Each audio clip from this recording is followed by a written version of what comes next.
કેશોદના લોહાણા મહાજનવાડી ખાતે મોટિવેશન શૈલેષ સતપરિયાનો બોર્ડના વિદ્યાર્થીઓ માટે માર્ગદર્શન સેમિનાર યોજાયું। ભારત વિકાસ પરિષદ કેશોદ શાખા દ્વારા શિક્ષણ, સંસ્કાર, સંસ્કૃતિ, પ્રકૃતિ અને રાષ્ટ્ર ભાવના જાગૃત કરતા અનેક કાર્યક્રમો થાય છે। તે અંતર્ગત ધોરણ 10ના બાળકોને બોર્ડની પ્રણાલી અને પદ્ધતિ મુજબ પરીક્ષા આપવાનો અનુભવ થાય છે। પરીક્ષાનો ખોટો હાવ દૂર થાય તે માટે યોજાયેલ પાયલોટ ટેસ્ટ 2024 અંતર્ગત આજે તારીખ 18/2/2024ના રોજ સ્પર્ધાના રિઝલ્ટ સાથે બાળકોને ભણતર અને જીવન ઘડતરની પડકાર રૂપ અને અનેક પરીક્ષાઓના આત્મવિશ્વાસ કેમ સફળતા મેળવી તે અંગેનું મોટિવેશન માર્ગદર્શન આપતા કાર્યક્રમ વિજય ભવ આજે લોહાણા મહાજનવાડીમાં યોજાયો હતો, જેમાં આ કાર્યક્રમની શરૂઆત ભારત વિકાસ પરિષદના પ્રમુખ મહાવીરસિંહ જાડેજા, શૈલેષભાઈ સતપરિયા, ડોક્ટર તન્ના તેમજ જગમાલભાઈ નંદાણીયા વગેરે મહેમાનો દ્વારા દીપ પ્રાગટ્ય કરીને કરવામાં આવી હતી।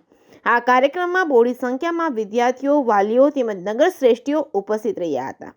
આ સમારંભના વક્તા દ્વારા પાયલોટ પરીક્ષાના ટોપ 10 વિજેતાઓને સન્માનપત્ર આપી સન્માન કરેલ તેમજ આ બાળકોને જીવન ઉપયોગી ઘણી માહિતીઓ આપી હતી। તેમના દ્વારા જણાવેલ આપણા દેશના 5 મહાન માણસો અબ્દુલ કલામ જે 5 બાબતોને લઈને સામાન્યમાંથી અસામાન્ય બનેલ તેમ તમે પણ બની શકો છો। સવિશેષ આજના સમયમાં મોબાઈલ દ્વારા થતા સમયના વ્યય અને તેમના ખોટા ઉપયોગથી થતા નુકસાન વિશે બાળકોને સતેજ કરી પોતાની શક્તિ, પોતાના લક્ષ્ય ઉપર ફોકસ કરવાનું સૂચન કર્યું છે। બાળકોને અનુરૂપ ખૂબ ઉપયોગી માહિતી આપી હતી। આ કાર્યક્રમમાં અનેક લોકોના તન, મન અને ધનનો સાથ સહકાર મળેલો છે। ગંગોત્રી ઇન્ટરનેશનલ ગોંડલનો સાથ સહકાર રહ્યો હતો। સમગ્ર કાર્યક્રમનું સંચાલન જાણીતા ઉદ્ઘોષ અને રાષ્ટ્રપતિ એવોર્ડના વિજેતા ભૂપેન્દ્ર જોશી દ્વારા કરવામાં આવ્યું હતું। Reporting by Raju Pandya, Keshod. આપનું નામ? શૈલેષ સતપરિયા। જી, આજના કાર્યક્રમ વિશે શું?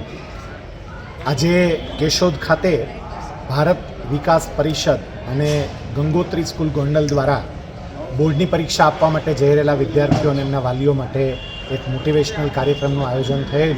ખાસ કરીને પરીક્ષાઓ જ્યારે નજીક આવે ત્યારે વિદ્યાર્થીઓનો તણાવ વધતો હોય છે। વિદ્યાર્થીઓ આ તણાવમાંથી બહાર આવે અને વાસ્તવિક રીતે જેમને જીવનમાં પ્રગતિ કરી છે એવી આપણી આસપાસની વ્યક્તિના ઉદાહરણ દ્વારા વિદ્યાર્થીઓ પ્રેરાય એ માટેનો આ પ્રયત્ન હતો। ખૂબ મોટી સંખ્યાની અંદર વિદ્યાર્થીઓ અને વાલીઓએ આજના આ કાર્યક્રમમાં ભાગ લીધો છે। હું એવું સ્પષ્ટપણે માનું છું કે ભારત વિકાસ પરિષદ અને ગંગોત્રી સ્કૂલ ગોંડલે જે પ્રયાસ કર્યો છે એ પ્રયાસને કારણે વિદ્યાર્થીઓનો તણાવ પણ હળવો થશે અને વાલીઓ પણ એક નવો વિચાર લઈને આજે ઉઠી ગયા હશે। શું કહેશો? કોઈ પણ શહેર હોય એ શહેરની અંદર હંમેશા પોટેન્શિયલ હોય જ છે।